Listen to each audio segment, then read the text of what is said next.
Okay, everyone, welcome to another IELTS writing lesson.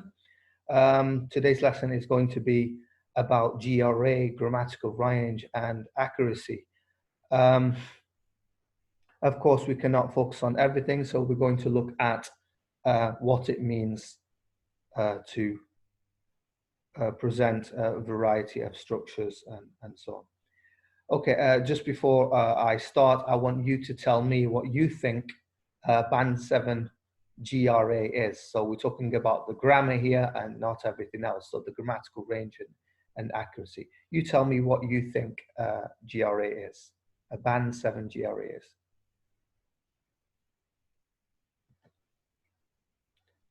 What do you need to do? Let's see what we have.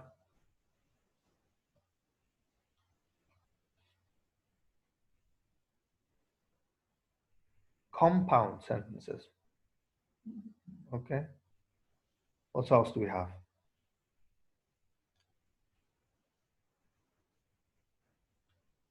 Many complex sentences. Okay. Variety of sentences. Should be sentence structures. Okay. Complex sentences. Okay. Anything else?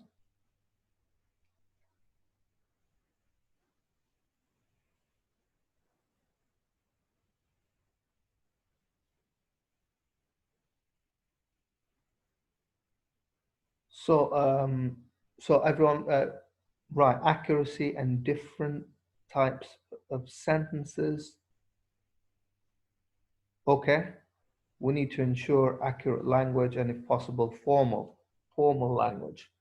Okay, so formal isn't really related to grammatical range and accuracy. We're not looking at what's formal and what's informal. That's more related to lexical resources and task achievement. Variety of tenses, okay, a wide range of sentences, accuracy and different types of sentences. Okay, so we have some good answers. We have some good answers here. Let's take a look at what the band descriptors say about Band 7 GRA. So here we have a Band 6 here, and it says uses a mix of simple and complex sentence forms. So this is a Band 6. We have a mix of simple and complex. Now, for Band 7, we have a variety of complex structures. So here we have a variety of complex structures. So in a Band 6, we just need some complex sentences, but for a Band 7, we need a variety. Okay, so not just one type. We need to see all, we need to see the different types of complex sentences. Now, that's in terms of the range. Then we have the accuracy, some errors in grammar and punctuation. So we have some errors. Here we have frequent error-free sentences. So we're looking at the majority of sentences being grammatically accurate. Okay, now in Band 6, we have mistakes rarely reduce communication, So what we should understand from this is with Band 6 GRA, sometimes, but very rarely, we won't be able to understand what a sentence means because of grammatical mistakes, because of a grammatical mistake. For Band 7, there is no mention of this. So definitely, the sentences should be clear. And if any sentence isn't clear in meaning, it would mean that we would be more in the Band 6 range than in the Band 7 range. So sometimes being taking risks in the exam isn't a good idea. I think you need to be confident about the grammar that you're using and not experimenting within the exam. Here we has good control over grammar, punctuation, but may make a few errors. So here the errors are few and they do not reduce communication whatsoever. Of course, punctuation is important. When when I correct students' essays, I comment on punctuation, and for the students who, for my clients that follow up with further essays, they don't really seem to take it that seriously. So they have punctuation mistakes, I correct them and comment on them, and in the next writing, I usually see them again. So it just gives me the idea that students don't think that punctuation is important when it is, because really what we're looking for is only having a few mistakes. So even that comma and that full stop, I think Amina was talking about, using commas correctly in examples and so on. So take notice of all these points. Now, before I can tell you, as we said, we have simple sentences and complex sentences. Before I can explain simple sentences, I need to take a look at what clauses are.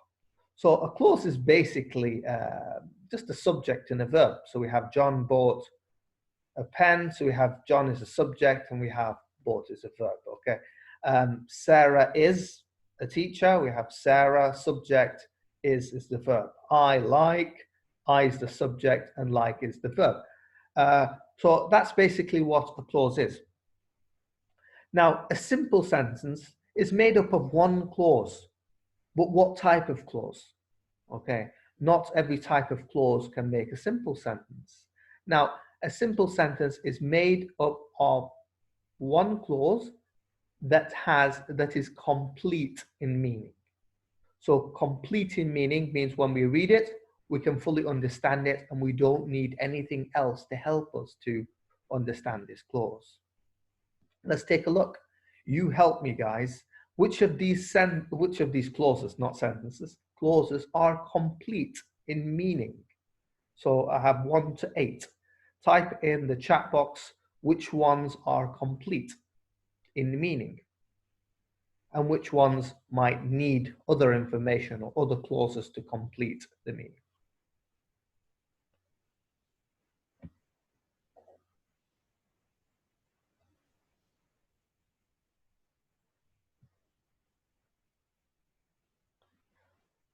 Abu Bakr, 1, 4, and 5 are complete. So I'll pass the exam. All right, first. 145, 145, 145. Nice. I like. Have 1.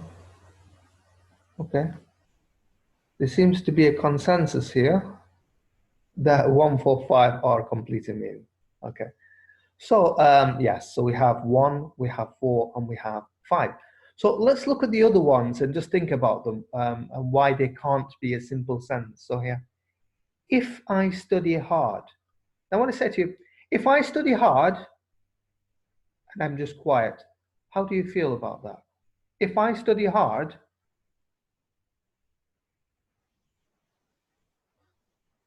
what would you say? Something's missing. Okay. I will pass the exam. Yeah. So if I just say, okay.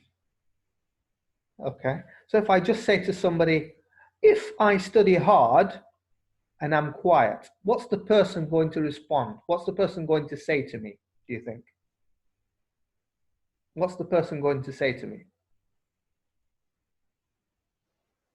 The meaning is not accurate. So what? Okay, so yeah, it's like, okay.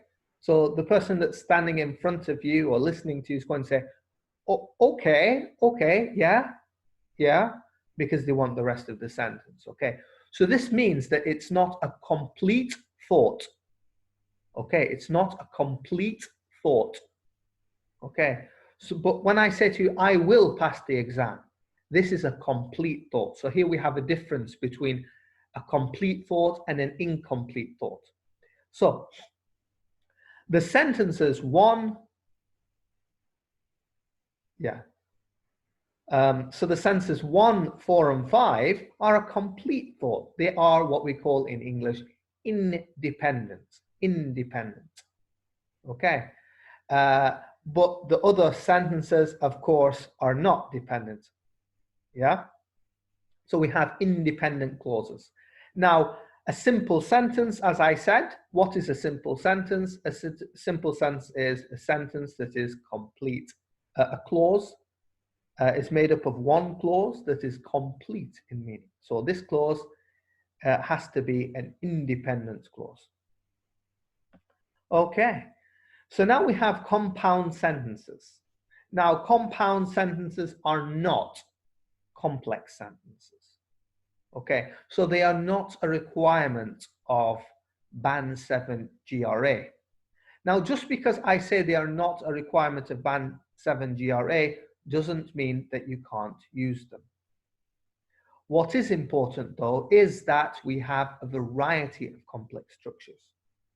Now, if you try to write every sentence as a complex sentence, you will have the problem, because you will have a problem, and the problem will be that you will make more mistakes. And we need sentences to be accurate.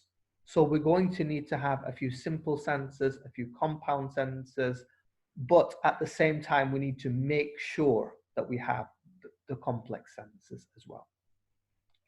Okay, so compound sentences. What are compound sentences? Compound sentences are made up of two independent, at least two independent clauses. And we said independent clauses are clauses that are complete in meaning, combined, mixed in one sentence with a coordinating conjunction. Now, a coordinating conjunction is one of the FANBOYS. We'll take a look at these. Okay, or with we can have a coordinating conjunction in the middle, or we can have a semicolon in the middle. Okay, we'll talk about this in a bit. So the FANBOYS. So here we have for, and, nor, but, or, yet, and so. In the middle of two independent clauses. Okay, so this is what we call a compound sentence. Now, we do not use all of these. For means because. We don't really use it anymore. It's not commonly used. Nor as well is not commonly used. Yet is not used that much. So the ones that we're going to be using in our essays, of course, are going to be and, but, and, so. Okay, so these are the coordinating conjunctions that we are going to be using.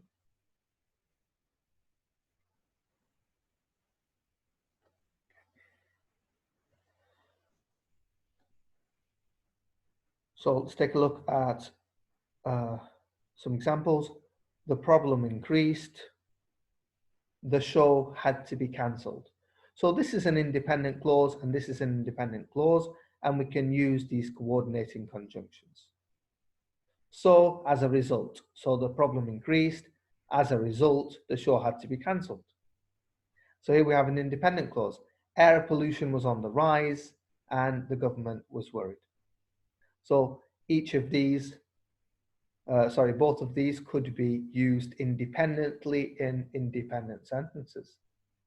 Students can take both courses together, or they can use them. They can take them individually. So as you see, these are independent clauses put together with a coordinating conjunction joining them. Okay, so many students, they are not sure when to use full stops. Okay, so we should really, after each clause, use a full stop. But when we have something that is tying together different clauses, okay, we can combine them together in one sentence and put a full stop after them. So if we don't have any form of linker, anything linking these sentences together, we should put a full stop and start a new sentence. Now we have compound sentences with semicolons. Now these are the same as with the coordinating conjunctions. We put a semicolon in the middle. The semicolon should come directly after the sentence. I left a space just so that you could see what a semicolon is. Okay, so the problem increased, the show had to be cancelled. Now, sometimes you get the feeling that the sentences are so connected, they're so connected that you don't want to put a full stop. You feel that it's part of the same sentence. The sentences are so related that you don't want to put a full stop. And if this is the case, bang, put a semicolon and continue. Okay, but remember, this is with independent clauses. The clause needs to be complete in meaning. I've seen students put in dependent clauses like if and although the weather was hot, and then I see a semicolon. Of course, that's incorrect use. Now, another thing that's very common is to use the semicolon with conjunctive adverbs like in addition, furthermore, moreover, however, and so on to join clauses together in one sentence. So here we have the government did all they could, semicolon, however, it could not save the already crumbling economy. The company was trying to cut losses, consequently it laid off a number of its staff. Okay, so this is another form of compound sentence. Always remember that the semicolon comes directly after, and then the space comes after the first clause, and not in the middle like I have done here. I just put it in the middle just so that you could see what a semicolon is, and it was clear. Okay, are complex sentences complicated? So guys, what do you think? Are complex sentences complicated? Take a look and tell me what you think. Here I have 3 types of complex sentences. What do you think? Are these sentences really complicated?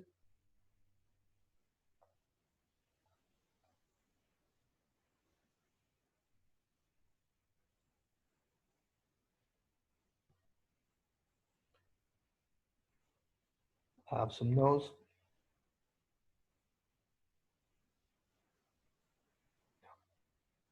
Okay, I think we all agree. I guess no. Definitely no. Definitely no. Oh, Madaya says yes. Okay. Okay, then definitely you need to work on your grammar then.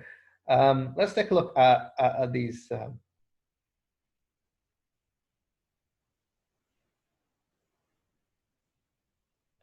Okay. So Ionella says, no, I thought it has to be more complicated. And this is what the majority of students think. So what students do is they write really advanced grammatical structures, and they get them wrong because they think when they see the word complex sentence that it has to be something that's really complicated and really long. That's not the case. And for those struggling to get a band 7 in GRA, I say to them, come on, let's go lower. I keep on, encouraging my students to simplify the structures and simplify them. All we need to do is get a variety of complex structures in there, and we're good to go for a band 7. So I think students are over ambitious when it comes to grammar, and they're trying to do these really complex sentences, and this is one of the reasons why they get a band 6 for GRA instead of getting a band 7. Okay, so a lot of my clients, when I speak to them, they say to me, "Oh, I'm aiming for the top. I'm aiming for the stars." But in IELTS, what happens is most students aim for the stars but end up falling in the gutter. So that's a sad reality of IELTS. Okay, so here we have 3 types of complex structures. Of course, I will not explain all of them today. Today, I'm going to be looking at relative clauses. So adverbial clauses, from the name, they give us more information about the verb. So an adverbial clause will tell us why something happens, like this with because. Yeah, they will tell us what the purpose of something is. Yeah, in order to. Yeah, they will tell us the condition for something to happen. Okay, and they might tell us when something happens. Okay, so when I graduate, I will, blah, blah, blah. Okay, then we have relative clauses. So relative clauses sometimes are called adjective clauses because they function like an adjective. And we know what an adjective does. An adjective describes a noun. So they are the students who passed the exam. So the relative clauses give us information about nouns. Then we have noun clauses. Noun clauses are, you should tell from the name, they're like a noun. We can use a noun as a subject. We can use a noun as an object. Yeah? And we can use a noun as an object of a prepositional phrase. So what it is, we have a subject and a verb functioning as the subject of a sentence or as an object. So I believe, what do you believe? So here we have the object here, that the invention of a new medicine is important.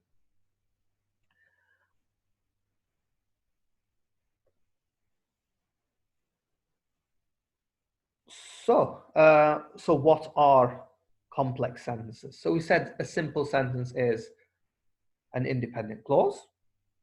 A compound sentence is two independent clauses combined with a coordinating conjunction. And now we have complex sentences. So complex sentences are a combination of independent clauses and dependent clauses. Okay. Medaya raised her hand, so I'm going to let you write your question in the chat. Medaya?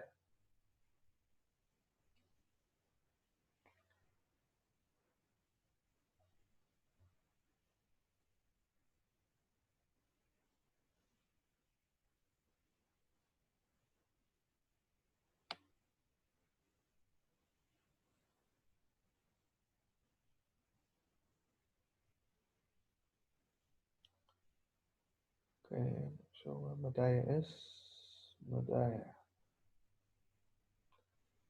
Medaya.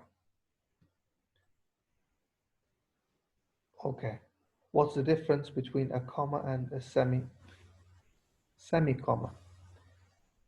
There is no semi-comma in English. There is no semi-comma. Okay. A semicolon. Yeah. Well, a semicolon has its function. Okay. So we said a semicolon, its function is to join dependent clauses, but a comma cannot join independent clauses. Okay, it's not the function of a comma to join independent clauses. So a comma can join a dependent clause and an independent clause, but it cannot be used to combine independent clauses in one sentence. Okay, I hope that answers the question. So here we have what are complex sentences, and we said complex sentences are a combination of independent clauses and dependent clauses. So early on we talked about independent clauses. So now we have dependent clauses. So if I study hard, when I woke up in the morning, because I want to buy some milk, although the weather was hot, who he saw yesterday. Who he saw yesterday. So all of these, if they were said on their own, would be incomplete in meaning. Okay, so they would not give a complete meaning. If I study hard, we said yes. If you study hard, what? When I woke up in the morning, yes. What did you do when you woke up in the morning? Because I wanted to buy some milk. Because you wanted to buy some milk, what? I went to the shop. Who he saw yesterday. Who he saw yesterday. What the hell is that? So when we look at these dependent clauses, we know that they need more information to complete them in meaning. So here we have complex sentences. Okay, take a look at these sentences. We have 6 sentences. Can you now distinguish the dependent from the independent clauses?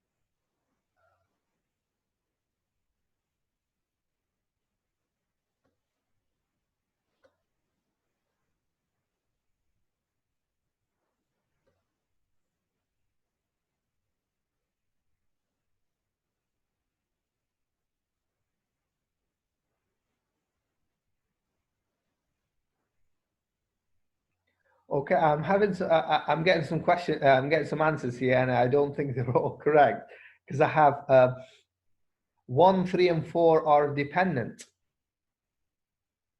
1, 3, and 4 are dependent. So all of these sentences are a combination of dependent and independent together to make a complex sentence. So all of these sentences are complex sentences. What I wanted you to do is to take a look at the sentences and to try and distinguish, see which part is dependent and which part is independent. So for example, number 1, if I look at number 1, which part of the sentence is a dependent clause and which part of the sentence is an independent clause? Let's take a look at number 1 by itself. Abu Bakr is saying the first one is independent. I'm going to say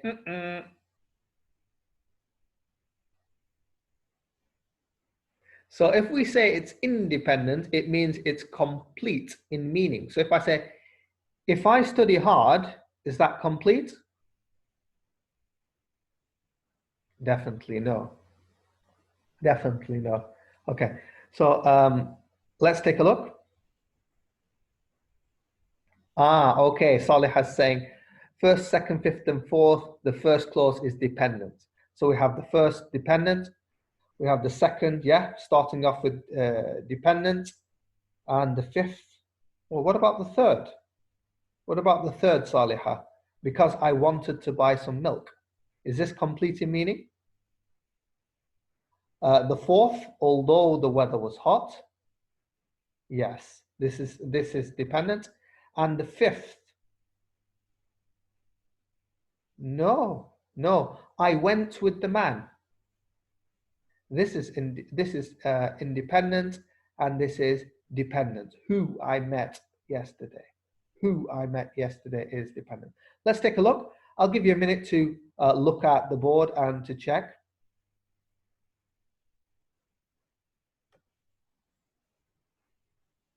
Okay. I'll give you a minute to take a look at these sentences. So here we have, my presentation isn't the best.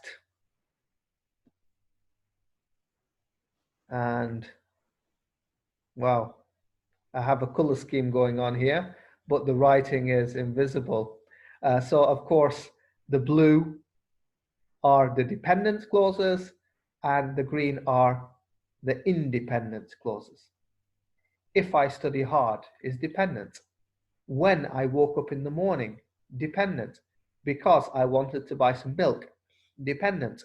Although the weather was hot, dependent. Who I met yesterday, dependent.